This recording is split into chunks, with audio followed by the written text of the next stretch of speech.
We'll call the meeting to order. Are there any agenda items, adjustments need to be made? Okay, we're gonna go into executive session. Do I hear a motion to go into executive session? Motion to go into executive session. Motion's been made, I'll second it. been seconded. Go ahead, all in favor of the executive meeting at 5:30, say aye. Aye. Oh, to see you, perfect.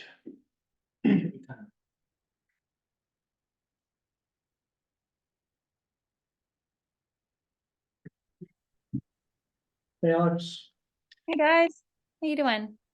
good, we are ready for you. Wonderful. Recording. Oh, hang on, I gotta put the recording on, hang on 1 second.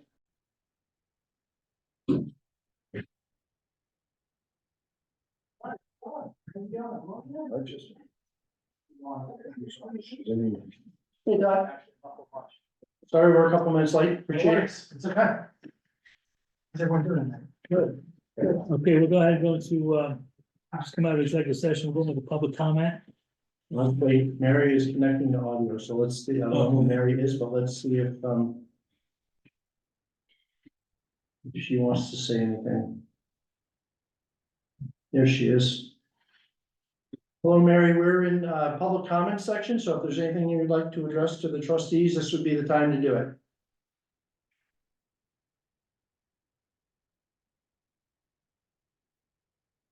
Or not.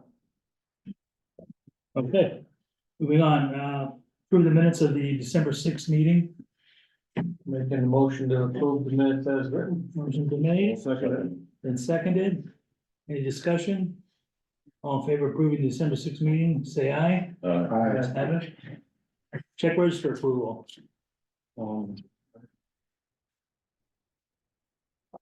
Absolute spill. You wanna move? No, she- That's on, for discussion purposes, you wanna move the motion? Yeah, we'll get, Move to approve the check registers. Seconded. motion made, seconded, all in favor of approving the check register. no. For discussion? Say aye. You know that one?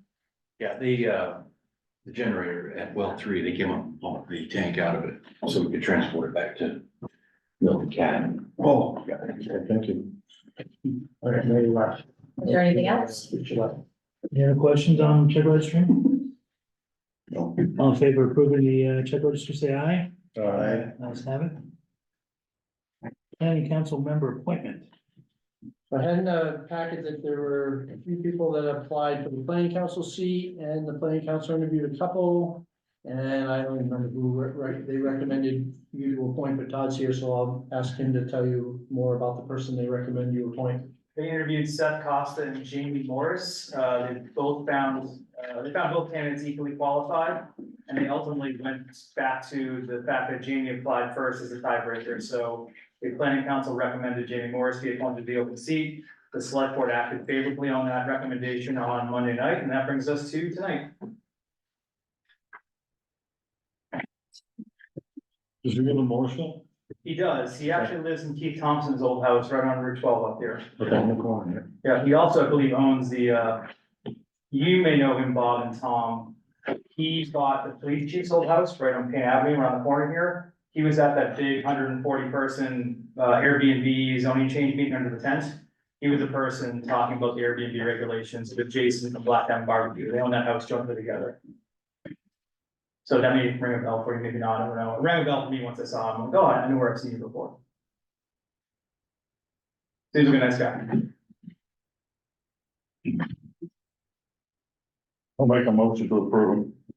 Motion's been made, I'll second. seconded, any discussion? I don't know why he's not here. He was here at the select board meeting on Monday night. Okay. Must be present to win. That's up to you. All in favor of approving the Jamie Morris Correct. for the planning council member appointment, say aye. Aye. Aye. Ayes have it. Thank you. Thank you. Anything else you want here? That was easy. Thank you all very much. Happy holidays. Yeah, you keep that. Moving on to other business. Budgets, so we didn't get anything out in the packets and we didn't get out anything out yesterday and, not surprising, the budgets are tough and so we continue to grind away at them. Making progress, Penny's gonna walk you through, particularly the water and wastewater ones tonight in some detail. We're more aligned there. The wastewater budget, which won't be a shock to you after last year, is in fact, we didn't get the rate increase, is much more challenging and we're still Mini electric. the electric, sorry, we're still grinding away on that, and so we're gonna talk on a very high level about that tonight, but we don't even have a spreadsheet really for you on that, so the Cliff Notes version is, we're looking at really not needing a rate increase for wastewater, we're looking at needing of around 5% rate increase for the water utility, should be the first one in what, 9 years, Penny, you said?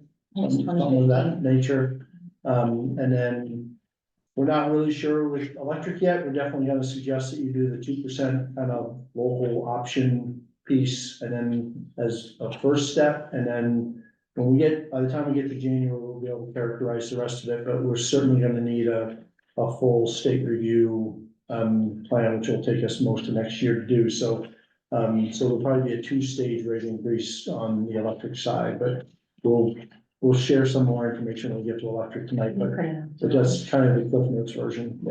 Can we have 2 requests in at once? Yeah. Well, The first one will go through quick. Yeah, because the first one's a slam dunk, like, well, well, not this 2% or less. necessarily. In theory, they're supposed to just go, yeah, on these 2% local, but, they have the authority to review it any way they want. So, but in theory, they just say yes, but we'll see. Anything about the state, I will be skeptical. So I'm not sure which one you have in front of you first, but I've got the water department, it says it at the top, and I put like a very modest rate, increase in revenue as far as sales, it's like a small increase in customer meters, in that, I don't think when I get to do that, I was around Kevin to chat with him what his thoughts were, but it was like maybe less than 1%, just as far as customer numbers, and it was in like the village, and maybe a very same type of thing, modest growth in, usage. One would think with all these new units that are either just being finished building or in the process of being building, that we ought to see some sort of. And that's what I was thinking, and I thought I should see something in 23 as well, and, if you look, my projected revenue is not. Yeah. For 23, it's not that much higher than 22 actual, So, but. Again, that's possible that it would change. The other thing, just in 2023, obviously 2023 still has costs in it related to the flood. I just looked at that number, but I think it was like $130,000 to $190,000 that we spent, that we charged to the flood job, related to the well, related to the water department. Not knowing exactly when I would be getting any type of reimbursement for that. For the purpose of the budget, it's currently in the 2024 as grant income, our 75% of that. This budget, as far as like labor, we did have the 4% rate increase that went into that.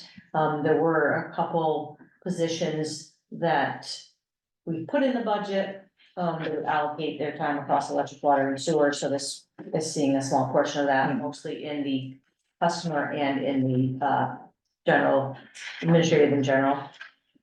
There's a little bit of cost associated with, doing water ordinances and legal that we put in for expenses, that's one area we have not done anything with as far as whether we're gonna put, a connection fee. So that might come in a later iteration. There might be some sort of additional revenue with that. we are planning to do that, and you would all ask us to consider that, so, I just was talking with Kevin and John today about the timing, but when we'll have a draft ordinance, because you gotta have to adopt the water ordinance, because that authorizes us to have those sort of, have an allocation fees for water. And since we've never had an ordinance, we don't have the authority to do it right now. So once we adopt the ordinance, then we can add water hookup and allocation fees to the fee chapter. That's separate document that we keep. So I think it would probably be close to mid-year before they could be in place. Talking about early in the year, bringing you a draft document. I think you have to have either one or two public hearings to adopt that ordinance.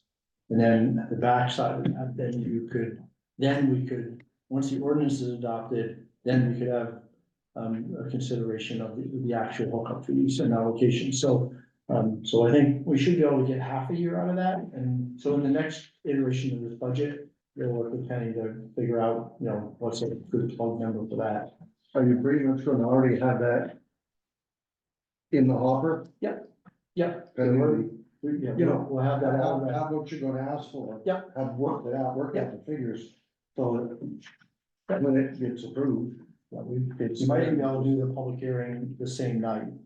The ordinance and the fee would just be two separate hearings. I don't think. As long as you do the ordinance one first, I don't think there's a problem with doing them both at this night. We'll have to check with the attorneys, but I think you could probably do that. So that's the thought. But I did want to point out, and again, the grant income for this iteration is in 2024 budget. It's very possible that that grant income will be moved to 2023 actual, like I might have to actually report it. Cash flow wise, it would likely come in 24 or probably 25 or 26, depending on how this whole thing is gonna play out with FEMA and the insurance companies, but, so if you look at the bottom of the back page of this, it does show, a net loss of 40 grand, and that's just excluding any grant income or property sales, so that is about 6.4% of our revenue, and, Scott and I were talking, I wanted to shoot for 10, but he said we should probably go slow. We haven't had a rate increase since 2015, but again, we don't want to hit them all at once, especially if we have to do electric. So we could do something like 5 and then do 5 the following year, or like slowly just start getting to a point where we're doing a small increase every year, so we're not doing anything and then all of a sudden having a large amount. So you're thinking that's the 2 and then 5? Well, so we're on water now. Still water. Oh, yeah. Scott was So talking the about. water, the thinking on water is let's do, and this is part of what we want to just check with you on, because nothing's in here. The 40,000 loss doesn't include any rate increase. So we did 5%, that's about $30,000, so that gets us close to balancing the budget for this year. And then we could do a second adjustment in the 2025 budget to reconcile it all. To me, it's just the public accepts, 5% increases much more easily than they do a 10%. If you do it over a couple of years. But So this increase is just gonna be on the water rate and the sewer rate? It's not gonna be, we don't need one on sewer this year. okay, but is it gonna be on the? Customer charge and usage. Okay. It's gonna be both. Yeah, Oh, that's how we've historically done it, but, okay, when I had a conversation with Wayne Elliott a little bit, we were talking more about sewer, but, just in general, like keeping our revenues, because obviously the customer charge is the recurring revenue that we know we're gonna get every month. Whereas usage, if somebody doesn't like their high bill, they're gonna stop running the water as much, although not that, it's like, I don't know, $5 or $6 a month, but, so yeah, that would be the plan, it would definitely be the customer charge. Yeah, but, so, yeah. And also, so if we put that in play, like, say March 1st or April 1st, it'd be about 24,000. But again, back to the hookup fees and allocation, that could make up some of this loss as well. Depending, once we get the ordinance in place and then once we actually collect some revenue for that. You don't need to make any decisions, right? We're really looking for fatal flaws in what we're saying to you, so if you like, hell no with a rate increase, or, 5's too much, or just, those are the sort of reactions we're looking for tonight, and you'll see us again on January 3rd, and then on January 17th with these budgets, so we're looking for those early reactions from you tonight. So then, the next page is just a summary of this more detailed income statement. Excuse me, and then, the 4th page is just a kind of a high-level cash flow, and it kind of details out some of our capital expenditures that are projected, and those we still need to play with them somewhat. Because right now, this does list Best Street on here, and we're not sure, Kevin, I did not see didn't read that email. Right Okay, now, the plan is to do it, the town has told Kevin okay, thank you, I didn't that see they're it yet. planning a budget to pave Best Street, so. Okay, So right now, we're gonna budget it, obviously, we're not gonna, we'll kill the project if the select board cuts the project, we won't do it, because if we go ahead with the project, there's one other possible way that we talked to John Bolton about, but, you know, basically, if we go and do the project, they would expect us to pave the road if they're not going to. So, you know, in the spirit of collaboration with the town, our notion is, we're gonna do it the year they're gonna pave it, whichever year that is. So if right now they're planning to put it in their budget and do it, if they change their mind for whatever reason, then, and they want to do it 25, we'll just do the engineering and wait, right? Until they're ready to go, right? Is that basically? fair? Engineering's done. yeah, and we're ready. But, Go ahead. I watch the people come down Best Street all the time, and it's like they're running a slalom course. Yeah. What do you call Best Street now? Yeah. where's your? Well, take some money and call it social street, instead of paving it. Anyway, Yeah, it's a flaw. Yeah. But we do, like right now on here, we've also listed some ARPA funds, using the ARPA funds for that, which I think we've talked about last year. last year for the 2023 budget. But Scott and I also chatted a little bit about whether or not we'd want to try to do, use ARPA for something else, and we could always like take out a note for that. So that's still something. We're still looking, one of the things I wanna look at, and I just have to understand the rules, and Penny and I had a first conversation today, but we need to check with the League of Cities and Towns. Is, you know, we've got, between the water and the electric departments, we've got the 25% cost share we gotta come up with for all these FEMA funds. And, you know, so I don't know if the ARPA funds are eligible to be used for that. But, you know, honestly, I'd rather take a note on the Best Street project, still do it, and take a note on it, and not have to dream up where we're gonna come up with all those, all the match funds from, across the two. So by the time you see it again, that may not be labeled ARPA anymore, it depends on what we hear from the League of Cities and Towns about, you know, if, since it came in as federal money, usually you can't use federal money to match a different agency. In this case, there was some odd things that happened in Vermont when the COVID money came in. Essentially, the ARPA money came in and the state told everybody to just essentially declare it was used to cover salaries, which then made it basically just funds in your bank account. And so it was no longer had federal strings on it. So if that really is true and there's no strings on it, then it's local money and we can use it to match federal dollars with. Penny thinks she's been told something different, that she has to still report what we use the money for. And the original notion that it was used to pay emergency salaries during COVID is not good enough. And if it turns out we really do, then there's no way they're gonna let us use these to match another federal program. So that's the clarification we need to get, just. Well, we don't have to say it's matching, we can just say that we're paying for. Yeah. The generator or whatnot. We just have to get clarification. Yeah. Yeah. But Scott makes a good point, so these budgets right now do not include anything for. Well, even the flood. Yeah. Or anything that still needs to be fixed, I don't think, like the generator, like, we don't know what's going on with the generator, we don't know what we're fixing for well 3. Or, I mean, I guess it is for well 2, no, it's well 3. Like, well, 3 is completely up, okay, so I guess it is technically the match, because, Yeah. but the cost or the grant money, neither of them are in here. But we could do that as a mid-year adjustment and. Yeah. So, once we have more detail on what those You costs. know, in reality, we have to put 100% of the cost in and then grant income for the 75, so. So if we can't use the money, the ARPA money, the way we wanted to, what are the options we're using towards?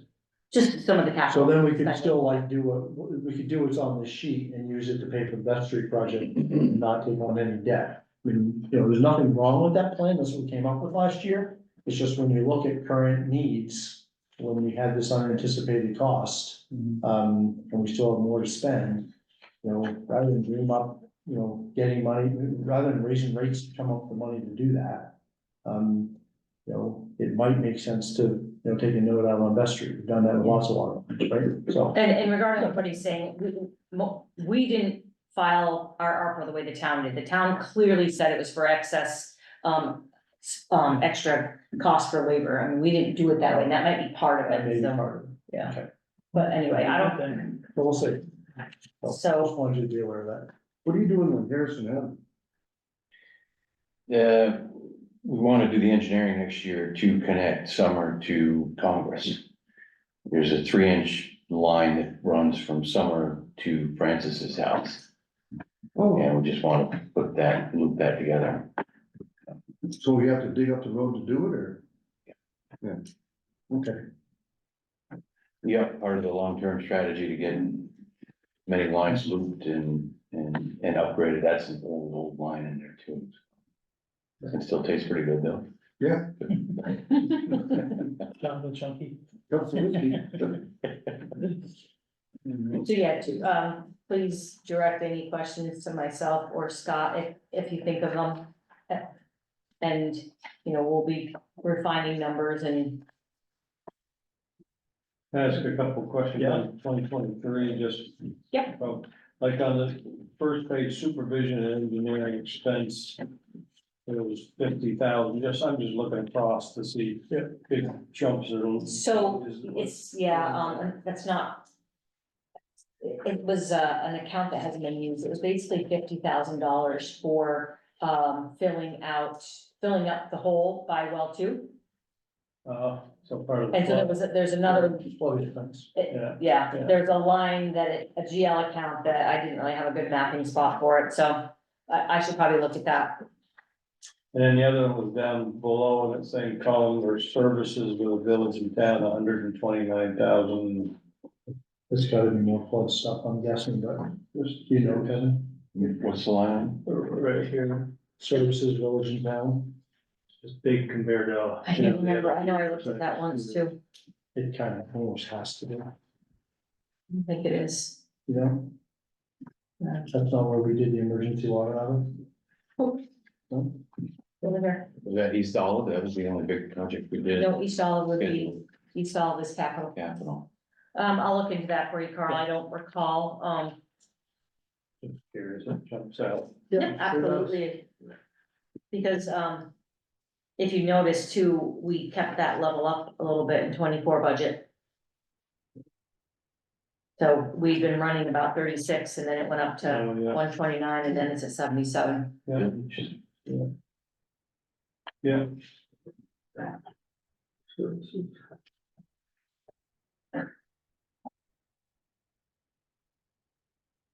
All right, we'll get that. Yeah, I know we want to install meter pits where we can for Yeah, that's on the unmetered cap. customers. Yep. That's a capital. capital as well.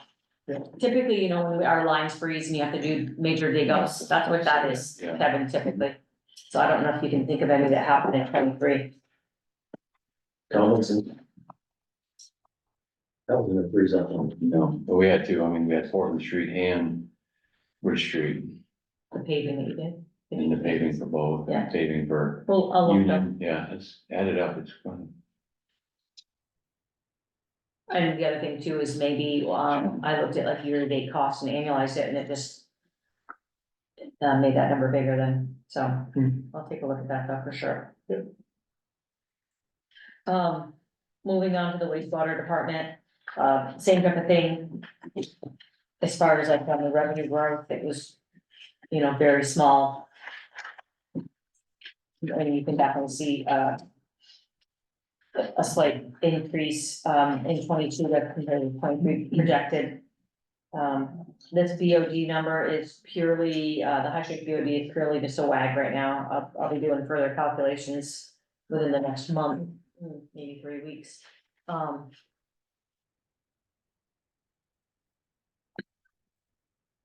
Going down through. That's the revenue from.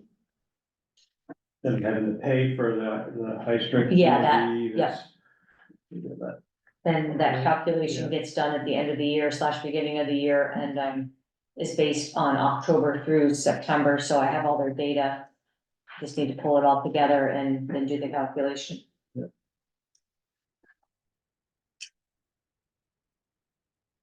And it's lower because Lost Nation isn't running anything, so, Yeah, yeah, that's why it's a lower number, just to be clear.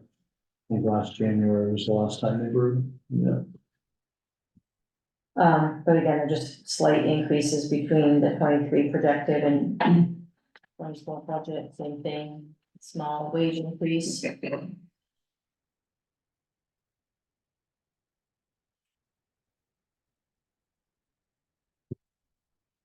We do have, on the back side. So we do have, we just renewed, I think I mentioned in my management report last meeting, we renewed the CD at 5.1%. And while doing that, I also moved 500,000 out of the sewer allocation account, the money market account, and put that into the CD when I renewed it. It's a sewer allocation CD, so we have a little over $1 million in that, so that's generating about, $50,000 in interest income. Underneath that, you'll see a grant income and a grant expense. The offset that is related to the waste or the pre-treatment grant that we got on behalf of Rockhart. So it's just a pass through, so we book it as income and then we book it as expense. Are we getting any matching for any of the time that we are spending? No, okay. So the state wrote it after the fact, that's why we won't do anymore, they basically prohibited us from getting our costs, so even though their application form said we could. And then, I mean, the reserve allocation fees, they're all over the place, so I've historically just budgeted 75,000. But realistically, We are planning to bring a proposal to raise them right around 5%. We've done that analysis. They're within the, A&E did the analysis for Kevin. The results of that were that the allocation fees are within the norm for Vermont. When I asked the engineers, so if we wanted to move them up 5%, would that put us outside the norm for Vermont? He said, no, you'd still be within the norm for Vermont. So we're gonna propose a modest increase in them, not something huge, but just to make sure that we can look at people in town and say, when new development happens in Morrisville, it pays its way, right? So that's our current thinking. It doesn't make any difference in the budget, the way that, again, as Penny said, depends on how much development there is, right?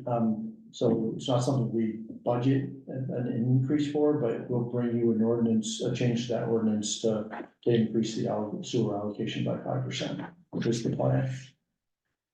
so taking that out, we're budgeting some modest net income of 35,875.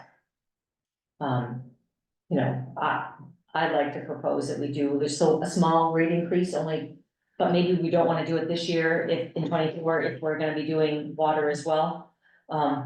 Especially if we're gonna be also doing electric, but I think we're gonna need to get to a point where we should be doing small increases. Our thought for this year was, since water and sewer and waste and electric so clearly have a need, and wastewater can get through one more year, and basically do those two this year, and then add wastewater to the 1 or 2% a year after that, just to kind of keep it moving, and have them all doing small every year, once we get them reconciled. But our thought was, doing a water and electric at the same time will probably be enough for people to swallow. So our current thought was to let wastewater lie another year, and we think this demonstrates that it'll be okay. Cash flow wise, yeah. And so that's our current thinking, is to let wastewater lie a year. And then, deal with that in the 2025 budget. That's our current thought. Aside from the public service board, has there been any complaints about the increase in electric rates? No, we've had none, no, I shouldn't say that. Has the folks out front had any? I'm not aware. Other than, everything's always so expensive. I mean, sure, do people say Does stuff it like complain that? about everything? But no complaint, of that sort that I've heard. Good. Yeah. So, And then just on the summary and the backside is just our kind of high level cash flow. We did get approval for a clean water state revolving fund. Yep. It's gonna be a loan and then / loan forgiveness at some point, but that's, it's gonna cover and offset the Jersey Heights pump station. So engineering, thank you, engineering, so 60 That's what grand. we had you sign the other night, the last year. I got a. So we did get notification from the state that that's been approved. So, we'll get basically what we spend, so I put the 60,000 in, and then eventually when it gets forgiven, it'll be, moved to like the main grant income. Yeah. We did tag, like 4 projects to use some sewer allocation funds, totaling $203,000. We've got, basically, there's 3 different areas, doing the sewer lining. And those again, I think you're waiting for final proposals, right, Kevin? Oh, yeah. Yeah, and then, SCADA controls, getting those set up for the sewer. So it's 203,000, Altogether. yeah, altogether on the 4 projects. We do have, like I said, 500,000 in actual operating cash, and then, we have 1.3 million in the sewer allocation between the CD and the money market. But based on this budget, our estimated cash flow for 2024 alone is 39,000, and that's positive. That's again, using a little over 200,000 on sewer allocation. Don't know if you have any thoughts or concerns or. And as far as anything related to FEMA, there's very minimal costs and, guess FEMA would at least cover the sewer stuff, Yeah, there's, insurance. there may be, we haven't put it in here, but there's a very small amount of FEMA costs we'll get second reimbursement, 10 or 15,000, we'll get 75% of that, but it's very small number, we didn't have a lot of problems down there, so we haven't budgeted for that here in this first draft, we can, we got to pull some data on that, but we, as you know, we didn't have a lot of impact at the wastewater plant, we were fortunate. Luckily. How close did they come to being bad in there? My memory is in July, the disinfecting system was within like 6 inches. Is that about right? Yeah. That's what I think I remember. Is that also what Dan saved, or that was? He saved the office building, it was Yeah. coming in through the side door. So that's what he sandbagged it. So the office building would have partly flooded and which would have been a pain in the butt, but I suspect less of a pain than if we'd lost the disinfection system. So he's got late plans to get some shelving up in the office building on the first floor, second floor, but to store a lot of this stuff down there. So, No issues with this last flood? no, we're very fortunate on this one. Do we have any outages? We had a few outages. Yeah. A lot. Wind. Yeah. Happen to have a current hole same day, same time on the flash one. That was the biggest problem we had, and it had nothing to do with, Which was car hit a pole? Yeah. We were fortunate. Yeah. That was the 4th highest reading at the river gauge down in Johnson. So in July, it was the 2nd highest reading ever of a flood, and this one was the 4th highest. Really? All in 1 year. So 17.58, right? And in July was 21. And the highest was 27 back in the 1920s. Wow. Years ago. So yeah, if you think of anything or whatever, definitely reach out to me, or if something comes up. And then we'll get you, a better draft, or get you a draft of the electric. There's a lot of little changes that came in last minute. Well, I mean, it was last minute before I got it done, but. Yeah, that all, Scott and I need to go over some things. yeah, and just, we should add a little more color on electric, so when we start, and you can add any, we don't have documents for you to look at, but. As I said, so we're many hundreds of thousands of dollars in the negative right now, I'd say in the 500,000 to 800,000 range at least, if not more. I think the stuff we did this afternoon brings it down into that range probably, but we haven't actually been able to make the changes. We definitely we're looking at doing that local option increase, the 2% increase. As soon as you adopt budgets, so we can get that moving through, get that into the state for their kind of supposedly very high level review. So that could hit bills by April 1st. So Penny is building these spreadsheets with a 2% increase that's in effect on April 1st. And then the question is, what do we need to do beyond that? Which will have us need to really look at the capital plans. We'll definitely have to look at as one of the alternatives. So to me is, what can we cut, if anything? What do we want to defer?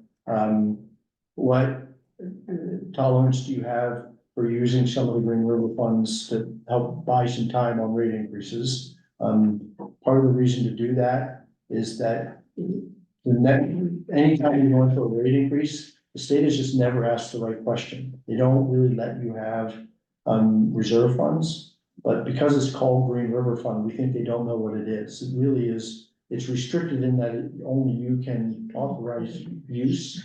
But it's not really a restricted fund by the classic definition. So, and what's really in there is the Vermont Transco funds, which is, we know the state's position on Transco funds is the minute they come in, they're ratepayer money. And therefore their position will be, if they ever ask a direct question, those are ratepayer funds, you have to spend those before you can have a rate increase. Although I argue with him that we're are- spending the Vermont Transco funds. Although I think they've also said historically that those Green River funds from the sale of that they're still ratepayer money, but I think so too, Yeah. but, so it doesn't mean we shouldn't try to keep money in there for a rainy day, don't get me wrong, or for capital projects, of course we should. There's about, if I recall the number, about 1.3 million in there.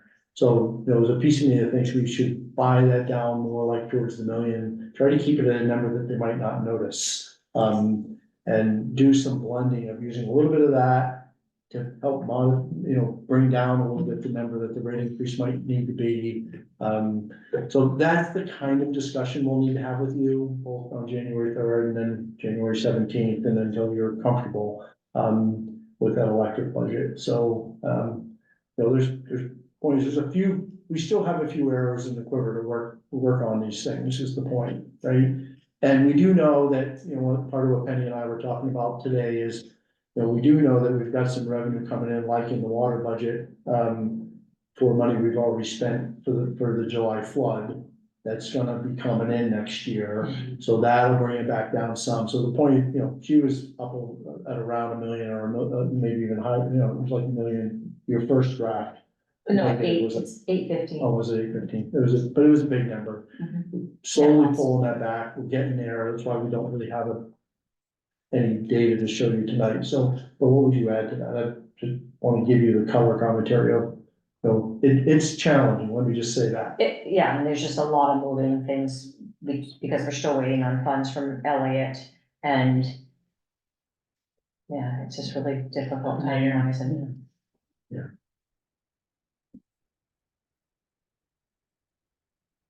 So. So be thinking, one of the things I'd encourage you to think about is, I know at some level, this isn't really the right way to do it, but be thinking some about, what your gut tell you about, where you're gonna get really uncomfortable. But we're gonna be having, that's where we're gonna be saying, okay, so what do we have to pull back on? How much room do we have to take some of the Green River funds? How much is a rate increase? That question about the rate increase is, your comfort level with that is gonna be pretty important, right? So, not that your gut should always control the decision making, we should be more logical than that, but at some point, you're also all humans and you gotta walk out the door and see people on the street, right? So there's also that we have to factor. I mean, right now, I think, and again, I'm not sure, other than a little bit of revenue, we're looking at a 10%, That was that's not before- even cash that was flow, before we though. started pulling things back. but we're just pulling cash flow, Right. some of the capital stuff, so, Yeah. yeah, I mean, It's non-trivial, which Yeah. isn't probably surprising. We were at 11.25 last year, we got less than half of it. We've had more expenses this year, so it's probably not terribly shocking since the state played the way they played last year. That we're right back where we I started. mean, obviously, whatever we go in for has to be justified, but I think to his point, yeah, what is your comfort level with a rate increase, what is your comfort level using cash. I don't remember what maybe you're thinking of the cash flow was a negative 1.3. Yeah, or something, that number was somewhere. Yeah. Again, it's better than that now, it'll get better before we see you again, but it's not, still not gonna be pretty, is the point. That's the When point. do you think that time, that will happen as far as the decision point will be made when to do this? The second round, so we're hoping the 2% will do right when you adopt the budget. We'll have you take that action so we can get it in the queue for the state. And then we think this, it'll start in March, but we'll have to use 2023 as the test year for that. And so Penny's gotta get the books closed and get that ready for the auditors so that. It'll be the end of March. So it'll be the end of March where we can start it. So we're thinking the best case is the rate increase wouldn't be in effect until like October 1st. The second piece. Well, let me back up. If we filed it in April or May, it would technically be in effect But we're not doing it. 45 days, but we are not doing that again. That It was- will not happen. that was- There was so much work involved. So, yeah, I'm ready to just wait until we actually get it approved. So part of the reason we're saying we gotta get this down, certainly on the cash side, is, the line of credit we got is 816 or some number like that. That's what we're eligible for.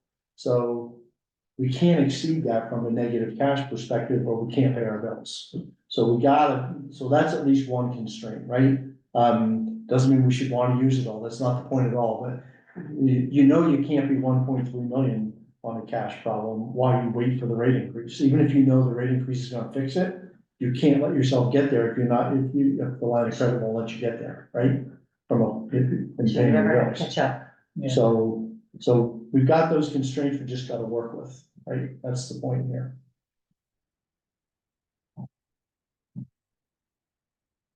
Any other questions or thoughts or? Thank you. Happy Georgia, right? This is better year than me. Trying to figure this out, that's. Yeah, we'll get it. We'll get it. Speak out the word. Yeah. Okay, let's move to, management update. Puzzle. All right, Kevin, you wanna go first? We did write it out this time.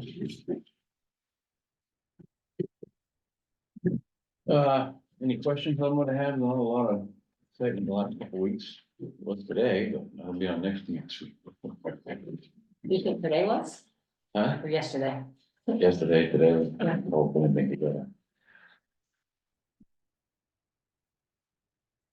The only thing I would add is, just, you all asked about the flood and, so Monday afternoon, I'm driving home and I pull over and as I start seeing water going over Route 15 and I text Kevin and I go, let's not let the state screw with us this time. Let's just turn the damn pumps off at the reservoir to pump up to the reservoirs. And he texts back and he goes, I'm thinking the same goddamn thing. So for whatever it was, 8 hours, we didn't let the pumps run until Tuesday morning, and which is fine. We got 4 or 5 days worth of water in the reservoirs. It's like, we're never letting them have any help to play with us again. So the water did get up to well 2 this time, the one that is in disarray because of the last flood did not approach well 3. But if ever we wondered if well 2 should be restored, this flood got it too. So what would be the point of fixing it now that we've had 2 floods in 6 months that have gotten into it, right? So that's what we learned from this most recent flood on the water side, right? Yeah. Is that fair? Have you been generating Yes. with all this water? Yep. At 2 of the 3. Hmm? Cadiz Falls is. No, not a case fall. More so been running as much as it can, water allowing, and, we shut Green River off during that flooding because it was just, there was too much coming over to, we didn't want to add to it. We were gonna wipe out Barefoot Road. Yeah. If we also generated in addition. Oh, I see, okay, yeah. But, Mike got it on this morning and, it's coming right away. I will tell you, I think we'll have the numbers when we meet, at probably the second meeting in January, but it looks to me like with Morrisville running like 9 months, because it was down for 2 or 3 months from the flood, with Cadiz Falls not running at all, I think we're gonna, in the Green River run when it can, we're gonna still meet the 10-year average for all 3 dams. so much water that has been, and also it's a testament to like Brian and John and Kevin paying more attention to the dam, so it's really good job by all of them. What will the awaiting ERG mean, Kevin? They've got everything torn out down at Cades Falls. It's all back at the shop being remanufactured and straightened up and. We're waiting again to put together a proposal for, you know, what the timeline is going forward to reassemble all that. That's a nice to it, yeah. Yeah, that's what we're looking for, ETA, yeah. Wow. David, anything on yours you wanna bring up? Well, I probably mentioned the mutual aid that we provide to Hyde Park. Hyde Park, traditionally doesn't get very much damage when it comes to a storm. We haven't had to top them out for years, but they struggled almost every time, every one of these Monday storms. Basically what that is we have two means of feeding the Village of Hyde Park from Morrisville, either by way of a transmission connection or, you know, the 30-5 line or distribution level for 7200, 1270 connection. And they struggled, and so we've got a crew that can get out there and do some mutual aid now. Hyde Park benefit from this time around. You wanna bring up Kyle? I'm sorry? Bring up Kyle? Kyle graduating, yeah, he's completed his class time training, that's 4 years of apprenticeship schooling with New England Public Power Association. He now has out of the 8,000 hours to complete, I think it's listed, he's got 3,400 more. He's a fine young man, and he's gonna be an excellent line. Yeah, good, really lucky, yeah, big deal. The only thing I would add to David's, it wasn't in his report, because, it only recently came in, is so, you know, in our integrated resource plan, we modeled looking at what happens if electrification happens, well, Belfo's been doing the same thing. And so they recently called frantically to want to talk to us about, you know, their analysis for the transmission system for the state of Vermont, including our transmission lines. So their current estimate, is that if electrification really it does become the law of the land and gets forced, even at a 60% level of adoption, that our lines will require something on the order of $16 million worth of upgrades, just our transmission lines. You say 60 or 16? 16. That's 60%. Yeah. But they don't believe it, they didn't want to model it at 100. So they modeled it at 60%. So the 16 million number actually came from our engineer, Matt Dunnels from PLM. David and I are gonna meet with him to better understand those numbers and talk about battery technology and a couple other things, but. So one of the things I wanna investigate with Velco is if this is a policy of the state of Vermont, is Velco gonna push the legislature to help pay the bills? And if so, are they gonna pass that money down to the local transmission owners as well? So we're gonna start rabble rousing with Velco and see if they can't get some money to help pay these bills.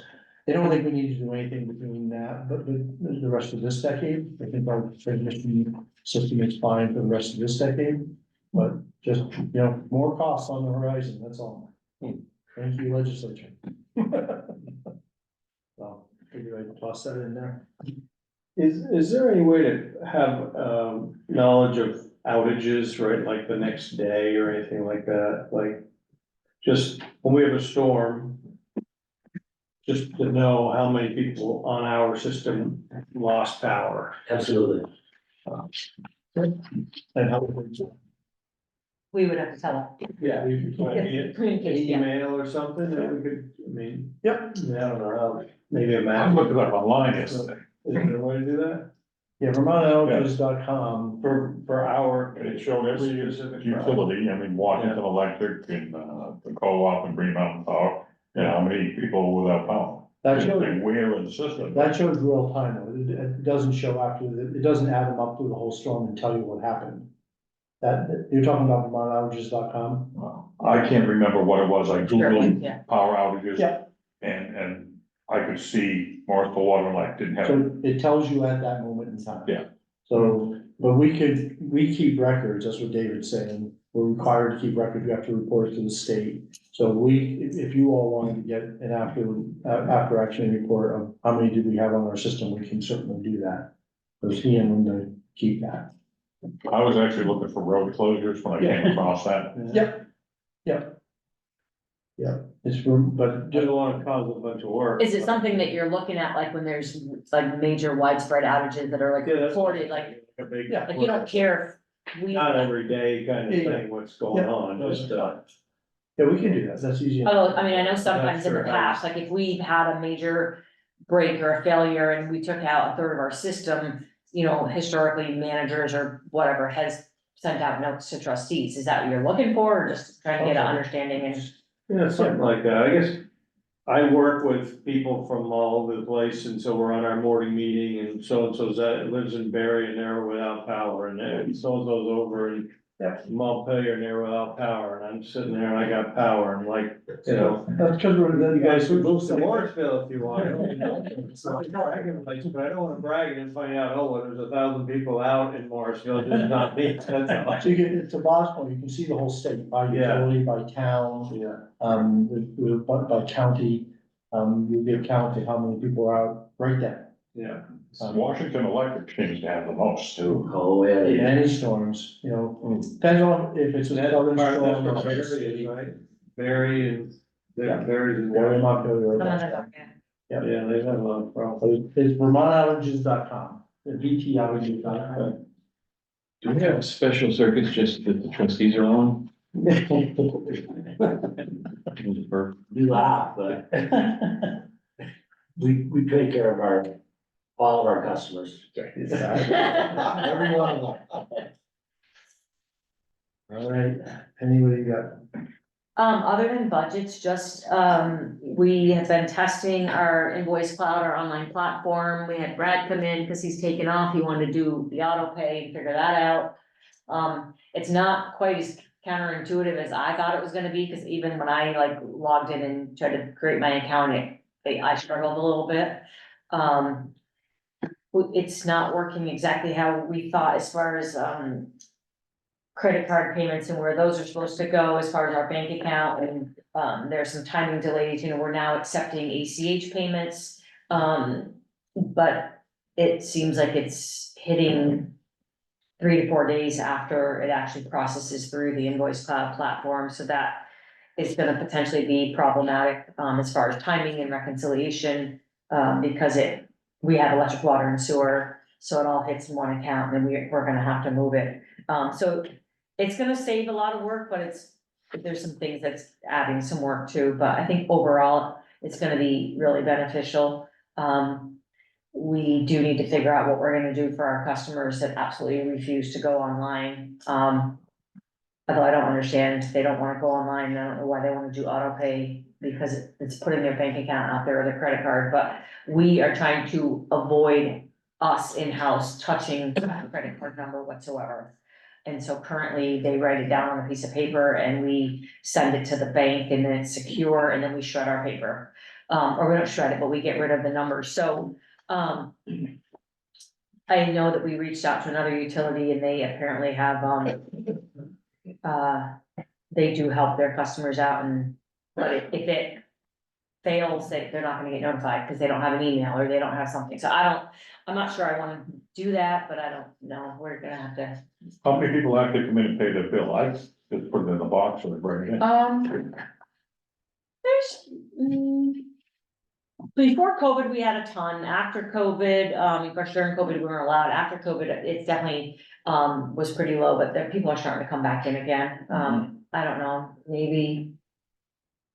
I think it varies, 5 or 10 a day, potentially, maybe more, I don't know. At least that. Yeah, And the closer you get to shut off time, the greater the volume. yeah, right? but like, I think I looked, this morning, for the month of December. From the 1st to the 20th or 19th, there were like 150 or so customers, I think, that call our office to make a payment over the phone. So we're not gonna do that in the future, we have an automated, You know, credit card number, is that how they do it? and part of it is because our online system is wacky right now. Some people can go online and make payments, other people can't, they get errors. And so there's gonna be an automated phone system that they can use to make payments. And there's gonna be a fee, but we're gonna direct them to that. We're not taking payments over the phone anymore. So they can pay by text, they can, go online, do auto pay, they can do a one-time payment, they don't have to create an account, they can do recurring payments. The one thing we're still trying to figure out is the automated phone thing is, not working quite right for credit cards, so I may just say, you know what, you can call the number, there's a fee, but you can only use your bank account, like your ACH or routing, because you can, again, do all these other options, so I don't know, we haven't figured that out completely yet, but, some people just don't want to take the time to go online, or they don't.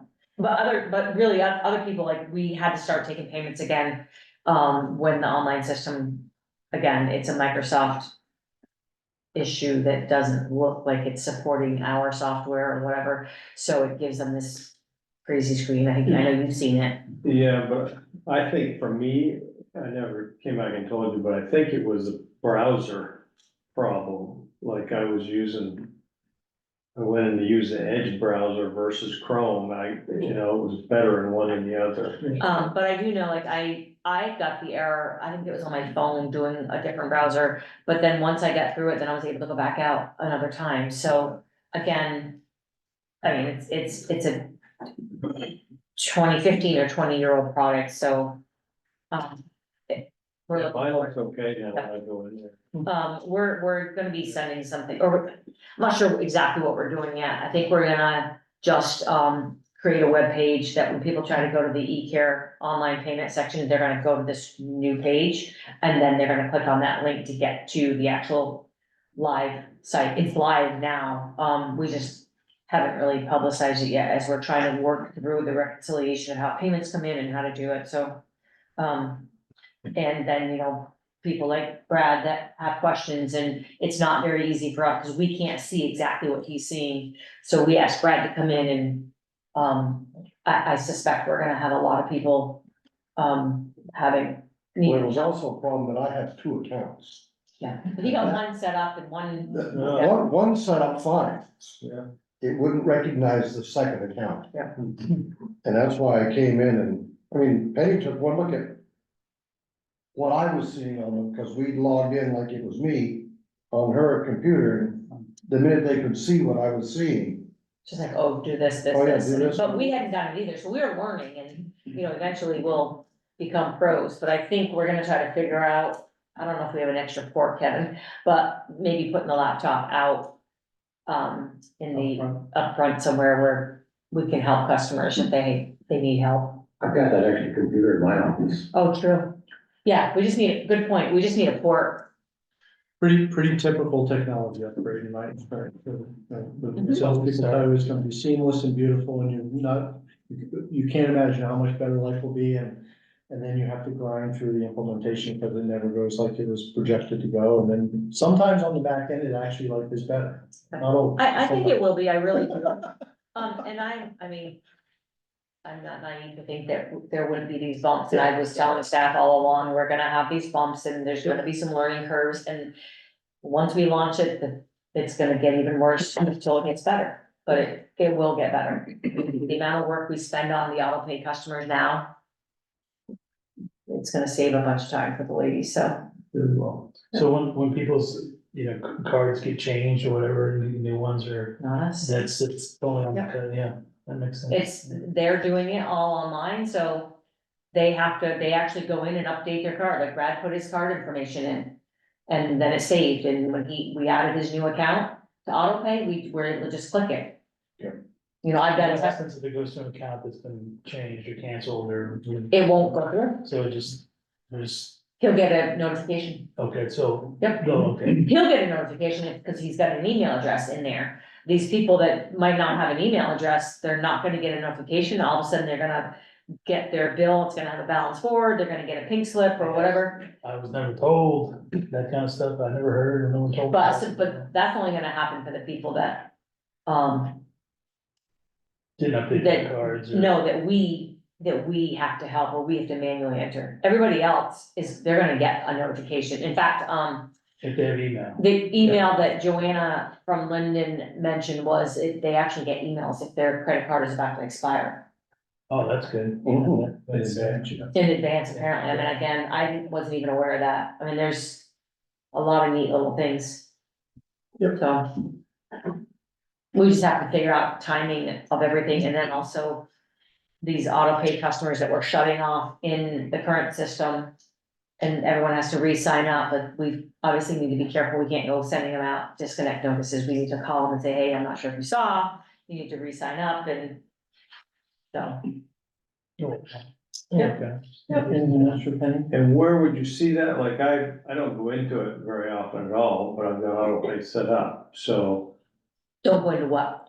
I don't go in. Oh, we put it in the bill. The current system, We did a bill stuffer, although I, for some reason, feel like maybe somebody in your household shut your paper.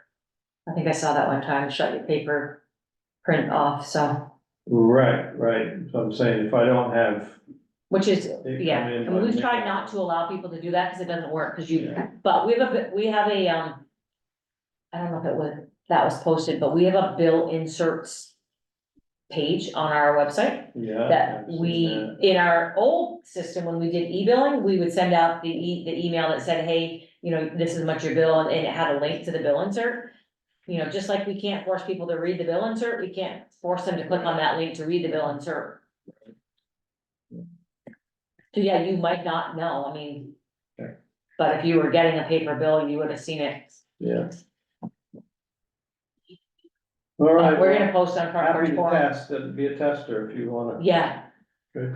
Need another person on there to see what it looks like. yeah, we were gonna have you test on auto pay, but then I realized I didn't know if the auto pay system we don't know how the new auto pay system's gonna work, so, cause I think we're running auto pay on Friday. Yeah. So, I don't know, maybe we'll call you tomorrow Okay. if you're around. Anything else for Penny? I'm Oh, happy one to more answer. thing, that's a good thing. Yeah, please. Just, David and I and Kevin's folks were working on the year-end inventory too, so Oh, yeah. I owe David some reports. We're way ahead of where we were last year. Yeah, that's good news. Couple of items, I'm happy to answer questions on what I wrote here, but a couple other items, one is that FEMA hopefully, something we don't usually think about FEMA, I think I will just do that. They extended the deadline for having all information about, the flood in July from January 14th to July of 2024. So we have more time to kind of work things out with them, so that's actually really helpful. And I wanted to give you an update since it's the end of the year on any way projects, so, the town got their kiosk project done that you approved, so that Sarah is paying them the 6,300 and change that you authorized for them. Centennial Library could not get a contractor to do their project for them, so they have not done their project, so they know that that money goes back into kitty and they'll have to reapply next year with no guarantee. They really wanted to do it. I've talked with Kendra a couple times this week and, they just really, everyone's having trouble finding contractors, so, they couldn't get anyone to install the playground equipment that you authorized, so that money won't get spent this year and it will be available for reconsideration next year. Just so you have that update. They plan to reapply, and I've been clear with them. Well, depending on the competition, you may or may not be successful, so they totally understand that.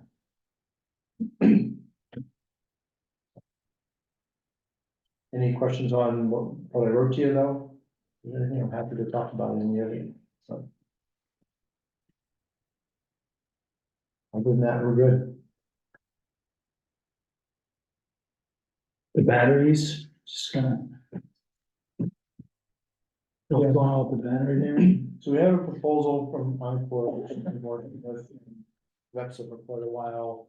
They've been interested since long before I was here in this site over near Sub 3 where they have a solar field to add a 5 megawatt battery there to our system, which, we could then use for peak shaving and a whole lot of other things to help our system. So, we've got VEPSA basically analyzing the economics of that for us. What Encore would tell us is that you're gonna pay us $50 grand a month or so to have access to the battery, but you're gonna save way more than that on your transmission and power supply budgets. So it's gonna be a net saver for you if you sign a services contract. Well, I don't know how to calculate that.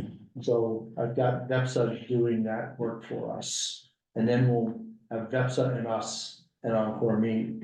And if we determine it really is a good deal, then we can do it. And if not, then we won't. We also are talking to our T&D engineer, to both ask him, if we need to do any modifications to the wires there, to help make sure we could use it on not just the sub-3 circuits, but also the sub-5 circuits. We're gonna have this investment, and also make sure that we understand, he has concerns with battery technology being on, particularly on, transmission circuits and being the only power you're using on it. Everybody around is having to use these batteries, so if policy is forcing you to use variable intermittent sources in wind and solar, then everybody has to have all these batteries. So the dialogue we wanna have with Matt is to understand, so we get what you're saying about batteries aren't a great pure power source, for a whole system. So how do you engineer around that? If we're being forced to use more solar and more wind and less things that are always available, and eventually no things that are always available, then how does the system work? How do you basically engineer so that you can use batteries? And so we're getting that meeting set up for, I think it's gonna be January 9th. So on one front, we're talking to Encore, on another front, we're talking to our engineer, try to figure out if it makes sense. And then we do have, in that hybrid battery technology that we talked about in our IRP, where we put modular units at businesses to both allow them to have backup power, allow us to have access for peak shaving, and allow them to put kind of customer EV charging where they want it. We have a couple that want to engage in that. Copley's interested in a discussion. Butternut is interested in a discussion on that front. So I'm getting a meeting set up between the companies that have that sort of technology, us, and these businesses to start that dialogue without making any promises. Somehow we're gonna come up with what's the right economic model. Business should pay something. If we're gonna have access to it for peak shaving, we should pay something, so we gotta figure out what's the way where everybody wins, right? And is there a way for everybody to win? And if not, we shouldn't do it, right? So this company would own the batteries, we don't own them. They put them in. Yep. And then we pay a fee per month. Yep. What's the life of the batteries? Depends on who you talk to. I believe that the lithium ion is, at 20 years, you're gonna probably be no more than 70% of the rated capacity. That's generally what the people are saying, but they haven't been in service for 20 years, so nobody really knows. But everyone's best estimate is you're gonna be at about 70% of the rated value on year 20. So they won't be useless at that point, but you're gonna start seeing diminishing returns. By then, you fully capitalized them, so maybe you don't care if in year 25 they're running at 60%, because it's all capitalized, right? But, I also wanna understand more about what does decommissioning look like? What do you do with these things when they're spent? So, how much of an obligation do you have? Because I don't see anybody thinking about that. And, at the end of these things, if you were the one using them, you're gonna have an obligation to make right by getting rid of them responsibly, right? So I worry a little bit about that. Will they charge at night? Off Yep. peak? That's the idea. They charge off peak, which more and more, the more we're forced to use solar, that's gonna be like 1 in the afternoon on a sunny day, right? So, right now, on a sunny day, in New England, a really sunny day, very often power sells with a negative sign in front of it. So, No. yeah, you get paid to charge. Because there's so much solar on the grid that everything else shuts off, and you basically have to give it away. So peak solar time and then always at night. Is really when you charge them. Where you get rid of solar panels, Yeah, that's the other thing we're gonna have to figure out at put the the batteries. end of the useful life of the solar panel, what are you gonna do?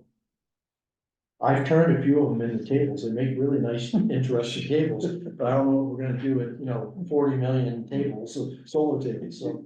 But they do make really nice tables, if you ever wanted to have a nice table out on a deck or something, they're waterproof. Right, so you just put some lights on them, they're really wonderful.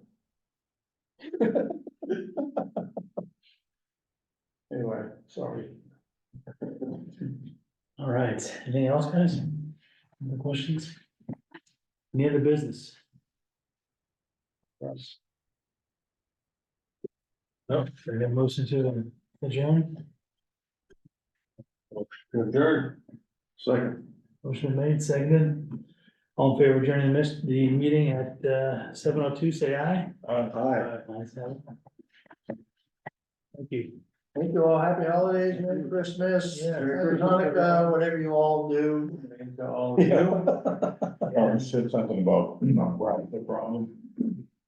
Yeah, When I use, When are you leaving? I think if I have Must my be a computer month, from, Friday. and I go to my Fidelity account. We had Yeah. to coordinate. okay, get it there. Live.